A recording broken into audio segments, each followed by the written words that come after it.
Hello everybody, this is Sangeeta. Welcome back. हमने हमारे previous video में क्या देखा, रॉलेट एक्ट पार्ट 2, जिसके अंदर हमने खिलाफत मूवमेंट से जुड़े हुए कुछ क्वेश्चंस देखे। अब उसके आगे आपकी बुक में जो हेडिंग दे रखी है why non corporation and the movement in the town, उससे रिलेटेड कुछ क्वेश्चंस हम लेने वाले हैं। अब फर्स्ट क्वेश्चन है, who wrote Hind Swaraj and when? Hind Swaraj ये एक बुक है, ये किसने लिखी और कब लिखी?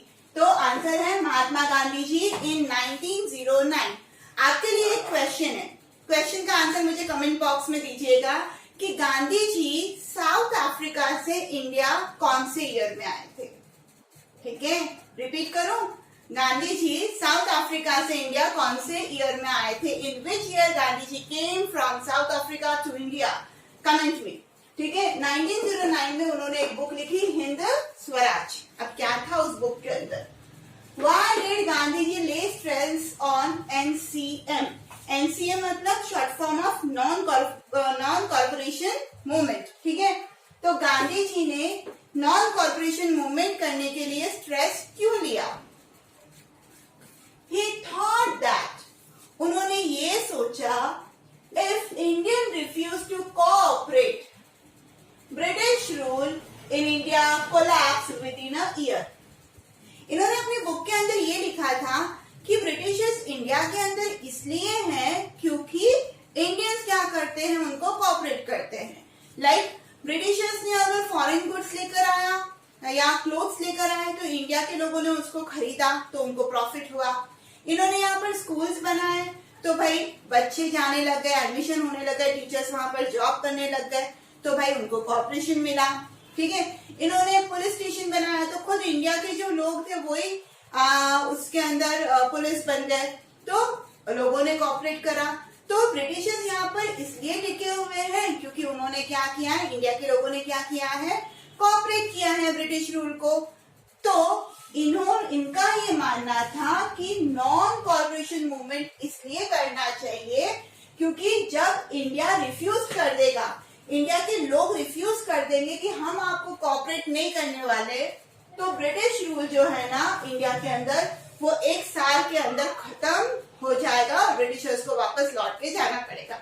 लाइक स्कूल बनाए बट इंडियन बच्चे ही नहीं है, पढ़ाने वाले नहीं है, पुलिस स्टेशन बने बट कोई इंडिया का कोई भी व्यक्ति उसके अंदर जॉब नहीं कर रहा है, कोर्ट है जॉब नहीं कर रहा है कोई भी। ठीक है, इलेक्शंस हो रहे हैं तो कोई काउंसिल के अंदर है ही नहीं, बॉयकॉट कर रहे हैं हर चीज को, फॉरेन गुड्स आ रहा है तो वो खरीद नहीं रहे, तो नेचुरली धीरे धीरे क्या होगा, कॉर्पोरेशन खत्म हो जाएगा और ब्रिटिश रूल इंडिया के अंदर कोलैप्स हो जाएगा। ये सोचकर उन्होंने एनसीएम पे जोर देना चालू किया। I hope clear. Mention two main things of the programme of the NCM. Non corporation movement के अंदर कौन से दो प्रोग्राम गांधी जी ने लॉन्च करे थे वो बताइए। फर्स्ट उन्होंने ये बोला, उन्होंने ये एक्चुअली पब्लिक से बोला कि surrender of titles awarded by the government. British government के द्वारा जो टाइटल्स दिए गए हैं बहुत ज्ञानी व्यक्तियों को, कोई लिटरेचर है तो ठीक है, जैसे गांधी जी को भी है ना केसर हिंद का टाइटल दिया था, तो वो सरेंडर कर दीजिए कि हमें आपकी दी हुई कोई भी पदवी नहीं चाहिए। Second, boycott of civil services, army, police, court, schools and foreign goods. मतलब बॉयकॉट करना मतलब त्याग देना। अगर आप किसी इंस्टीट्यूट के अंदर सेवाएं दे रहे हैं तो उसको छोड़ दीजिए, किसी मतलब ब्रिटिशर्स। ठीक है, तो बॉयकॉट करना मतलब हम सपोर्ट नहीं करेंगे, अगर वो फॉरेन गुड्स या क्लोथ्स लेकर आए तो हम नहीं खरीदेंगे, बॉयकॉट कर दिया, त्याग कर देना। सिविल सर्विसेज की बात हुई तो उसमें रोल नहीं कोई भी, आर्मी, पुलिस, कोर्ट, स्कूल, किसी में भी हम हमारा योगदान नहीं देंगे। तो ये दो स्टेप्स यहाँ पर लिए गए। Next, dash is the refusal to deal and associated with a person or participate in the activities or buy and use things। मतलब रिफ्यूजल करना, मना करना, किसके लिए, कोई भी डील के लिए, कोई भी पर्सन से जुड़ी हुई एक्टिविटी के लिए। ठीक है, पार्टिसिपेट नहीं करेंगे कुछ भी खरीदारी में या हम उनका प्रोडक्ट यूज नहीं करेंगे, मतलब पूरी तरीके से मना कर देना। पार्टिसिपेशन नहीं, खरीदारी नहीं, उसका यूज नहीं। In short usually a form of protest. Protest मतलब यहाँ पे विरोध, कि अगर किसी भी हर विरोध दिखाना है तो हम क्या करते हैं, उसको बॉयकॉट। तो इसका आंसर क्या है, बॉयकॉट। ठीक है, बॉयकॉट मतलब रिफ्यूजल करना, सारी एक्टिविटीज को, चीजों को खरीदने से मना कर देना, उसका इस्तेमाल करने से मना कर देना। ठीक है, in short usually a form of protest, विरोध करना। क्लियर, ये 4 क्वेश्चन क्लियर। बढ़े आगे, चलिए। Okay, next question is at which Congress session was the programme of NCM non corporation movement adopted. तो आंसर है एट नागपुर इन दिसंबर 1920। अब है ना बच्चे कंफ्यूज्ड, यहाँ पर एक सेशन और हुआ था कलकत्ता में सितंबर के अंदर। ठीक है, तो उसको बच्चे क्या बोलते हैं कि हाँ उस सेशन के अंदर NCM क्या होगा, अडॉप्ट कर लिया गया। नहीं, गांधी जी ने उस सेशन के अंदर नॉन कॉर्पोरेशन मूवमेंट स्टार्ट करने की बात करी थी, बट लीडर्स जो थे ना वो काफी परेशान थे, क्योंकि जब रॉलेट एक्ट के बाद गांधी जी ने मूवमेंट चालू किया था, सत्याग्रह चालू किया था, तो ब्रिटिश गवर्नमेंट बहुत स्ट्रिक्ट हो गई थी। उन्होंने बहुत सारे लोगों को लाठीचार्ज करा था, मारा था, जेल में डाला, है ना, बहुत एक्सप्लॉइटेशन लोगों का चालू कर दिया था। तो लोग काफी, जो लीडर्स थे ना स्पेशली, वो काफी परेशान थे कि अब गांधी जी अगर नॉन कॉर्पोरेशन मूवमेंट स्टार्ट करेंगे तो ब्रिटिशर्स और नाराज होंगे और वो और सख्त कदम उठाएंगे, क्योंकि गांधी जी तो नॉन वायलेंस और ट्रुथ पे चलने वाले व्यक्ति हैं, तो फिर कैसे हम लोगों को बचाएंगे। तो ये सोच बहुत लीडर्स की थी और वो लीडर्स हाँ नहीं कर रहे थे। फिर फाइनली क्या हुआ कि नागपुर सेशन में दिसंबर 1920 के अंदर गांधी जी ने वो सारी थीम बताई कि अगर ऐसा कुछ हुआ तो हम सिविल डिसोबीडियंस मूवमेंट पे जाएंगे, है ना। और उसके बाद इस प्रोग्राम को, नॉन कॉर्पोरेशन मूवमेंट प्रोग्राम को क्या किया गया, अडॉप्ट किया गया। Clear. Next, the non corporation खिलाफत मूवमेंट बिगन इन जनवरी 1921। फिलअप लिया है मैंने यहाँ पे। देखिए दिसंबर 1920 के अंदर क्या हुआ, अडॉप्शन मिल गया कि नहीं, ठीक है अपन सब मिलके क्या करेंगे, खिलाफत मूवमेंट करेंगे, क्योंकि शौकत अली भी उसके अंदर इंक्लूड हो गए थे, खिलाफत मूवमेंट के लीडर, वन ऑफ द। ठीक है, तो जब इनको 1920 में कांग्रेस ने हामी दे दी गांधी जी को, तब उन्होंने क्या किया, स्टार्ट किया, और जनवरी 1921 में नॉन कॉर्पोरेशन खिलाफत मूवमेंट की शुरुआत हो गई। Next, which party did not boycott council election and where. अब हुआ ये, गांधी जी सब बोल ही रहे थे ना, बॉयकॉट करिए, बॉयकॉट करिए, बॉयकॉट करिए, है ना, इलेक्शन, स्कूल, कॉलेजेस, कोर्ट्स, है ना, फॉरेन गुड्स, सबको बॉयकॉट करिए। बट एक पार्टी ऐसी थी जिसने बॉयकॉट नहीं किया, काउंसिल इलेक्शन को बॉयकॉट नहीं करा। वो कौन सी पार्टी थी, the justice party of Madras.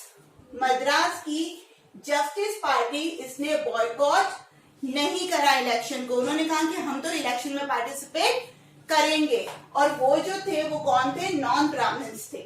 मतलब हुआ ये कि ब्राह्मण जो थे ना, उनको तो वैसे ही ऊंचे पद पे माना जाता था, तो वो सब कुछ कर सकते थे, उनके लिए सारे द्वार खुले हुए थे। बट जो नॉन ब्राह्मण्स थे उनको ये लगता था कि ये सुनहरा मौका है पावर हाथ में लेने के लिए। तो जस्टिस पार्टी ने क्या किया, मद्रास की काउंसिल और काउंसिल के जो इलेक्शंस थे उसको पूरी तरीके से बॉयकॉट नहीं किया, बॉयकॉट ही नहीं किया, पूरी तरीके से किया। Next one, mention the major social group who participated in NCM। Non corporation movement के अंदर कौन कौन से ग्रुप्स ने पार्टिसिपेशन दिखाया। Answer is middle classes. Town के अंदर जो मिडिल क्लासेस थे, जिसमें स्टूडेंट, टीचर्स, बिजनेसमैन सब आ गए। मर्चेंट एंड ट्रेडर्स, व्यापारी लोग आ गए। पीसेंट एंड ट्राइबल्स, मतलब पीसेंट मतलब कौन, फार्मर्स, और ट्राइबल्स मतलब जनजातियां, है ना, वो आ गई।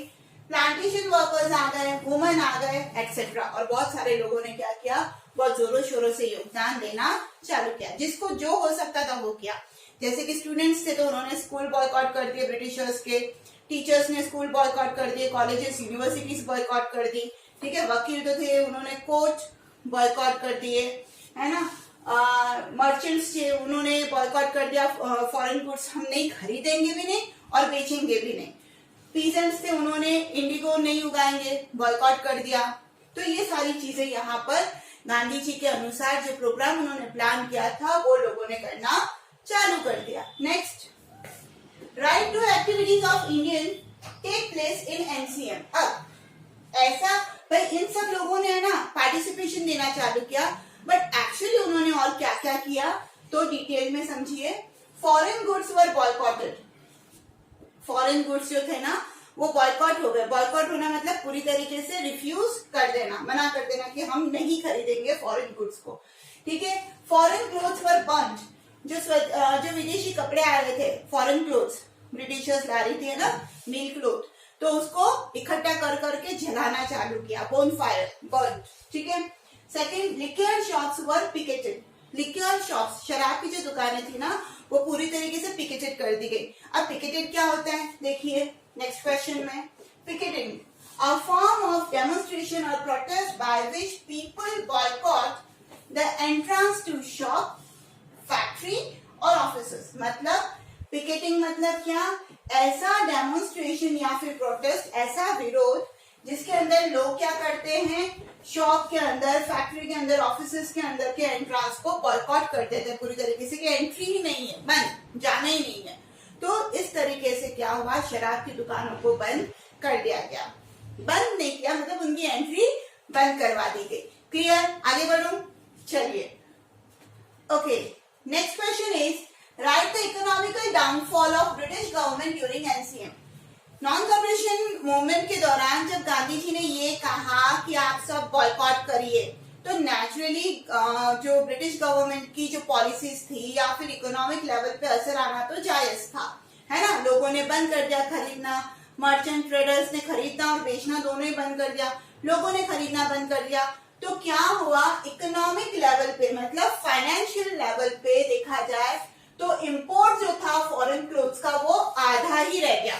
मतलब जहां पर मैं बोलती हूँ कि 102 करोड़ रुपीस आ रहे थे ब्रिटिशर्स के पास, वो सिर्फ कितने आए, 57 करोड़, तो आधा ही आया। तो जिसकी वजह से ब्रिटिशर्स को बहुत बड़ा झटका लगा, बट एक झटका इंडियंस को वापस लगा। क्या था वो, which cloth was more expensive than mill cloth. भाई अपने यहाँ पर यूं तो है नहीं कि सब मिडिल क्लास फैमिली या अमीरी थे, गरीब तो बहुत ज्यादा मात्रा में थे, ठीक है। और मिल क्लॉथ क्या था, सस्ता होता था।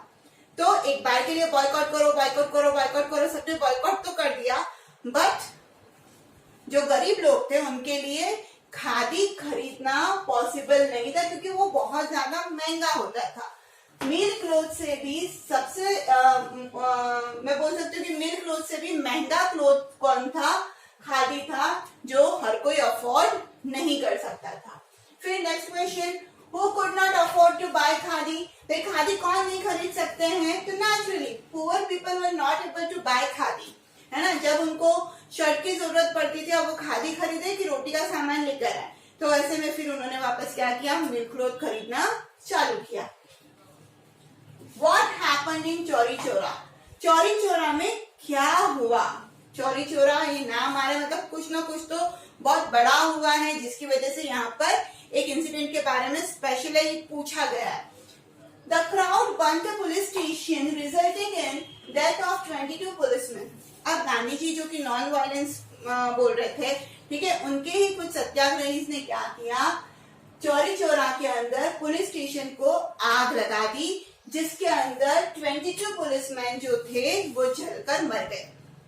तो ये एक बहुत बड़ा इंसिडेंट वहां पर हुआ चौरी चौरा में। Why did Gandhi ji withdraw the NCM? अब गांधी जी ने एनसीएम को क्यों विड्रॉ किया, क्यों कॉल्ड ऑफ कर दिया कि नहीं खत्म करो, नॉन कॉर्पोरेशन मूवमेंट नहीं चलाएंगे? क्यों? क्योंकि in Feb 1922 the violent incident occurred in Chauri Chaura.